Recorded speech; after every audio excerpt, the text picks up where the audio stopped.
Okay, in this little video, we're going to use completing the square to solve some of these things because, hey, why not? All right, now there's a few options that your instructor probably taught you how to do, and one is factoring, and you can factor these things. Okay, so now what happens if they're not factorable? Oh, well, we don't have to do anything, right?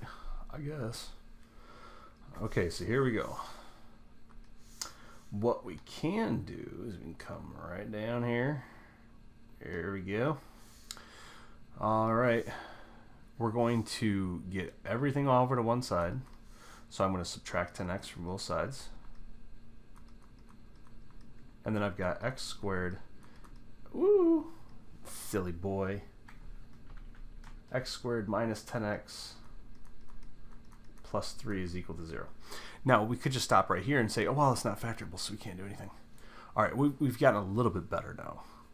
So the way that we complete the square is we would really like, well, first of all, to review a couple of algebra things. That's what we'd really like to do, just to make sure we know what we're doing. The first thing is we can add to both sides. Both sides. Or we could multiply something to both sides. I'm using C here, but you can use whatever you want. There's a caveat on the second one, and that is that C is not equal to 0. So we could do anything that we want to both of these sides. So we could, in theory, we could go ahead and move x's around. But here it may not be the best way to do it. If you've studied polynomials at all, and you've multiplied polynomials together, you may have seen one that looks or is shaped, I always like to use the word structure, but is structured like so. So you have x plus or minus, it doesn't really matter, some number. You pick a number. Pick your favorite number, throw it in there. And when you do that, it turns out that the structure of the answer looks like this. 2ax plus a squared. So it kind of gives you a hint on what to do with this thing. If we could get it to look like this, oh, that'd be awesome. Because then we could just take the square root of both sides and life is good and everybody's happy. Unfortunately, we have to make it look like this first. And that may or may not be all that easy to do. However, it does give us some insight. You see, if we take this middle term right here, and we take half of it, so we take 2a, and we divide that by 2, we get a. And then if we square that, we're going to get a squared, which is, consequently, that guy right there. So what we really would like to have happen is half of the middle term, the x term, half of that linear term squared would give us that coefficient that we need. We could do that here, and you can either make it look like the way you want it to, or you can get all the constants over it onto the other side and then just simply add in what you need. I'm going to do it both ways to show you it really doesn't matter. Is there a benefit to one over the other? Sure. Is there really? Maybe. But if I look at this here, I want to take half of 10. So I'm going to take this guy right there. I'm going to kind of work on him over here. I'm going to take this negative 10. I'm going to take half of him to get a negative 5. Then I'm going to take that guy and I'm going to square it. And that's going to give me a positive 25. So what I really want here is a positive 25. I can do this a couple of different ways. I can notice that, in fact, if I take 22 and add it to 3, I get 25. So I could start this by simply adding 22 to both sides. So I get x squared minus 10x plus 3 plus 22 equals 22. And then if I combine that, I get x squared minus 10x plus 25 is equal to 22. And you're like, whoa, wait a minute, I have to have it equal to 0. Be okay, I promise. All right, so we made it look like this structurally.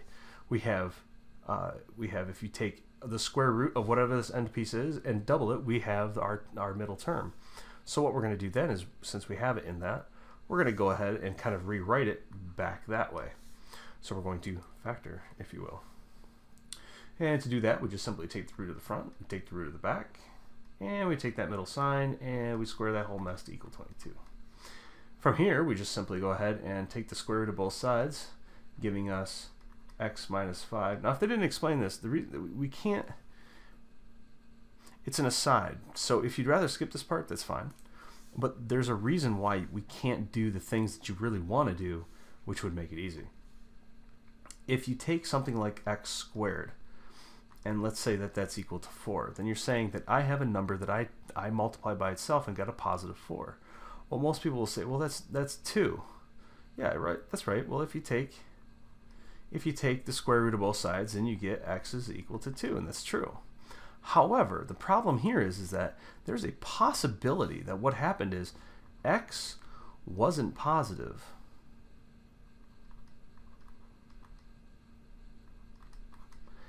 If it happened to be negative, it violates one of the rules, and that is that if you take the square root of x squared, that has to be the same as taking the square root of x squared. You have to be able to work with the exponents in any order.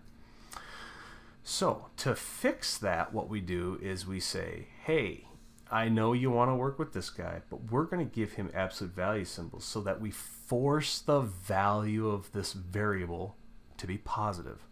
Now the problem there is once you do that, you get the absolute value of x is equal to 2. From there, that's where you get the positive is true or the negative is true. When that happens, then x could equal negative 2. And that's where you get your plus or minus 2. And the way that we tend to write that is we say that x is equal to plus or minus 2. That's 2 answers to it. We're going to utilize the same thing right here in this step. What you're not seeing and what I'm not putting in here explicitly is there's a pair of absolute value bars there. So this is really the absolute value of x minus 5 is equal to the square root of 22, which is giving me, if I use this same argument here, is giving me x minus 5 is equal to plus or minus the square root of 22. And then I can simply add 5 to both sides. And when I do that, it's typically written as the radical last. It's not required, but it typically is. And then you have x is equal to 5 plus or minus the square root of 22. All right, so 2 answers. 2. It is x is equal to 5 plus the root of 22, or x is equal to 5 minus the square root of 22. Either one works. In fact, they both work. So this is where, if you take a look at this thing and you graph it, it comes down, hits the x-axis, and comes back up. And so these are the 2 points at which it strikes the x-axis. You can estimate these through decimals, but there's not an exact answer other than this. You can't put it into fractional format. So I said there's 2 ways to do all this. All right, so I did it the one way. I said, all right, I just know that if I add 22 to 3, I get 25, so life is good that way. So I just put a box around this guy. All right, so let's do it again. Oh my, I've run out of room. All right, then let's see about this. Let's take this, and I'm gonna need a different color. I'm gonna use a blue. I'm gonna take that guy. I'm gonna take him right over here. I know. Everybody's like, whoa, what are you doing? Okay, I have a lot of asides. So this is kind of an aside structure-wise. This is kind of an aside as to how the answer is going to look. All right, so here's our other aside here. This is the second way to do it. If you take this x squared minus 10x plus 3 equals 0, you can actually subtract off the 3 to both sides. X squared minus 10x. And I'm going to leave a big old space between there, because now I have 0 minus 3, which is negative 3. And I still have this answer, though. This complete the square thing, that's still what I want to do. And so I need my plus 25 there. So I'm just going to go ahead and insert that as plus 25. All right, so today happens to be March 31st, 2018. This is when Michigan is playing Loyola of Chicago. I don't know. We're just in Chicago. They're playing them in the Final Four. And so my blue and yellow kind of lets you know where I'm from. Anywho, well, blue and yellow obviously make green, so we're going to go ahead and combine this into green. And then now we have this guy here turns into x minus 5 quantity squared, and that's equal to this 22. And then the process is identical. And so it doesn't matter which way you work. I would say that for this, if you get a whole number as your adder that you want to put on both sides, it's usually not that hard to work with. However, if you end up with an odd number as your middle term, so this guy right here happens to be odd, if he's odd and you have to take half of that, you're going to get a fraction, and adding a fraction or finding the magical number that adds a number to a fraction is usually yuck. In that case, I would go with subtracting off the constant. Then you insert what you need. So you already know what you need. You just add that to both sides, and then you work from there. Obviously, in this next one, obviously there's a different way. So if you've kind of gone past this completing the square, your teacher probably carried you through it and then said, yeah, let's do that for a while, and had you practice on that for like a week. And then came back and said, you know, it's an easy way of doing it. Yeah. Like always. Here's what I mean. So here's this example. Now we come down here. So next example, we have this thing. And could we go ahead and factor this? Well, we could try. So I need two things that multiply to 5 that add to 5, and that's 1 and 5 because 5 is prime, and that's 1 plus 6 is, or 1 plus 5 is 6. Nope, can't get to 5. Okay, it's not factorable, so it's not nice. If it was factorable, it would have a rational solution. This does not have a rational solution. It may not even have a real solution, but that's a whole different story. So I could complete the square on this, but you notice I have an odd number here. If I take half of an odd number, I end up with a fraction. That's gross, because now I have to take half of a fraction and then square that resulting fraction. That's nasty. You could do it. It's not that bad. If we subtract 5 from both sides, because I'm working with fractions here, I'm going to do it this way. I'm going to subtract 5 from both sides, and I'm going to get y squared minus 5y, and I'm going to leave that open spot there, and I get a negative 5 over here, and then I take half of it. So I take this negative 5, I divide that by 2, and that gives me, of course, negative 5 halves, and then I square that, and I get 25 over 4. That's what I need to add to both sides. And just for you state fans out there, I'm going to go ahead and put this white here, so 25 over 4 plus 25 over 4. And now we get to do some math. So this is going to end up being the root, and so we get this, the middle sign, and the root, which is 5 over 2, and we square it, and that equals, now this becomes, this piece right here, do an orange over here, kind of shoots over here, becomes negative 20 over 4. This is getting a common denominator plus 25 over 4. You can see why this is not a very nice way to do it, because then you got to mess with fractions. But this is just simply positive 5 over 4. All right, well, that's not too bad. But then we have to take the square root of both sides. So we do that. Taking the square root of both sides. Again, that absolute value comes into play. If we just make the assumption that it's there, then we get y minus 5 halves is equal to plus or minus the square root of 5 over 2. And then I can go ahead and I can add 5 halves to both sides, and so I get y is equal to 5 halves plus or minus the root of 5 over 2. And if I go ahead and add across the tops, because I have denominators that are equal, then I can just go ahead, this is 5 plus or minus the root of 5 all over 2. And say, well, okay, now what? Well, that's kind of it. It doesn't really get a whole lot better now. However, if you do it just right, you can do it once and you do it for always. If I have it in this format, which is kind of an ax squared plus b, don't get hung up on x as being the variable. It's just simply a variable. So I have something times a variable squared plus something times that same variable plus something is equal to 0. So if you look, I have a variable. My variable is y. Okay, doesn't really matter. So I have 1 for a, I have negative 5 for b, and I have a positive 5 for c.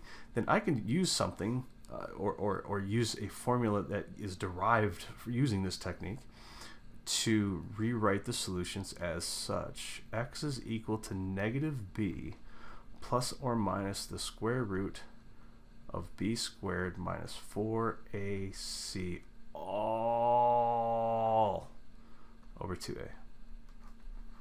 So from this, you can see that we have multiplying by a on the bottom, and in its denominator, if you have a 0 in the denominator, is bad. Well, a is the only thing that can make that 0, so we have a problem here where a can't be 0. Other than that, a, b, and c can be whatever they wish. No big deal. So you say, well, I don't see why this is all that important. Well, in this case right here, we have a is equal to 1, b is equal to negative 5, and c is equal to positive 5. And then I can just plug this in. This is my variable. So you see how the x comes from the x squared and the x in the quadratic in the linear terms in ax squared plus bx plus c equals 0. That's called the quadratic equation. The bottom thing is called the quadratic formula, and it's gotten to using completing the square. So we've completed the square. This is the last time we have to do it. We throw this in here, and the really cool thing is now you take your variable. In our case, it's y. Y equals negative b. So our b is negative 5, so we take the opposite of negative 5 plus or minus the square root of b, which is negative 5, and we square that, minus 4 times a times c all over 2a. And if we do this out, we see a negative times a negative is just a positive, so this is going to give us y is equal to positive 5 plus or minus. Now this is negative 5 squared. It's the negative 5 squared. So the negative is squared right along with it, giving us a positive 25. Minus 20 is a 5. So this is plus or minus the root of 5. And then 2 times 1 is 2. And oh look, they're identical. So which one do you use? It doesn't really matter. They're both equal as far as that goes. They're going to give you the same answer. No big deal. How quickly they work? It depends. I mean, you kind of got to memorize the formula. I don't like to memorize jack, so I'd rather do it completing the square. But I do have this funky, weird thing about me where if I can't factor it, I look at the reduced equation. And what I mean by reduced is if I can divide through by this number here and I get an even number in the new middle term, I go ahead and I complete the square. Because when I divide by 2, I'm going to get a nice whole number. Life is good. If I get an odd number after dividing through, or have an odd number to start with, I'm going to let it be, sing the song, and I'm just going to go ahead and use the quadratic formula, because it's probably going to be quicker for me. You'll notice that the quadratic formula is the last resort for me. That's a personal preference. If I can factor it, it's getting factored. I'm not even thinking about it, because I can factor like a madman. Let's take this one here. For example, when somebody sees a problem like this, they're going to look at it and be like, oh, it's quadratic formula. They're not even going to think. They're just going to start chugging stuff in. They're going to come up with huge numbers and go, and hit their calculator, and the calculator is going to spit out gospel. Because, as we all know, the calculator completely sucks the brains out of your head. So, it's a good tool. It's a tool. It's a tool. It's not some kind of like God computer. So we're going to help ourselves out here. We notice that 3 and 18 and 12 are all divisible by 3. I'm going to divide both sides by 3. This is going to make the numbers smaller and easier to work with. So now I have z squared minus 6z and plus 4 is equal to 0. And now I go through my factoring ideas, and well, I teach 2 things to multiply to 4 that add to 6, and I get 4 and 1 is 5, and I get 2 and 2 is 4, so that's not really going to work. Okay, but now, because this is even, my personal choice would be complete the square, because completing the square is not going to be that bad. In fact, I can tell you right now that the way I want it to look is z squared minus 6z plus 9 equals, and whatever that is, I don't really care, but plus 9. Because it took half a 6 for 3, and I squared it to get me 9. So I need 5 more here. So all I have to do is add 5, and that's going to give me z, and I take the middle sign, and I take this last term root, which is z minus 3, Square that, and that equals 5. Take the root of both sides. It's going to give me z minus 3 is equal to plus or minus the root of 5. And I get z is equal to 3 plus or minus the square root of 5. No big deal.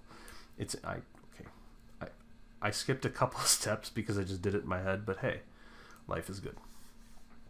However, if I do it over this way, I'd have to have, a is 3, b is negative 18, c is 12, and I say, oh, well, okay, now I have to remember that x is equal to negative b plus or minus the square root of b squared minus 4ac all over 2a. And I've heard lots of arguments about, well, we need to have people memorize more stuff, memorize more stuff, memorize more stuff. If you're aware that it's there somewhere, usually that's enough, because then you can go find it. If you're completely clueless as to its existence, now you got a serious issue, because not only do you not know it, but you don't even know to look for it. So there is something to be said with, hey, knowing some of this stuff is going to help you out in the future. And some people would say, oh, well, I never had to worry about finding areas till you lay carpet. Excuse me. That was a few years ago.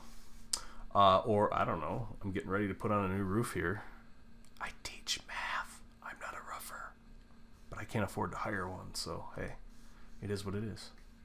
Anyway, just go ahead and plug these things in here, and this is going to give us z, not the x, silly. But z is equal to, and this is going to be the opposite of negative 18 plus or minus the square root. Oh, 18 squared is some kind of really whacked out thing. It's like 364. Let's go with, is it 364 or 384? I don't know. Of course, I don't have a calculator. Oh, the humanity.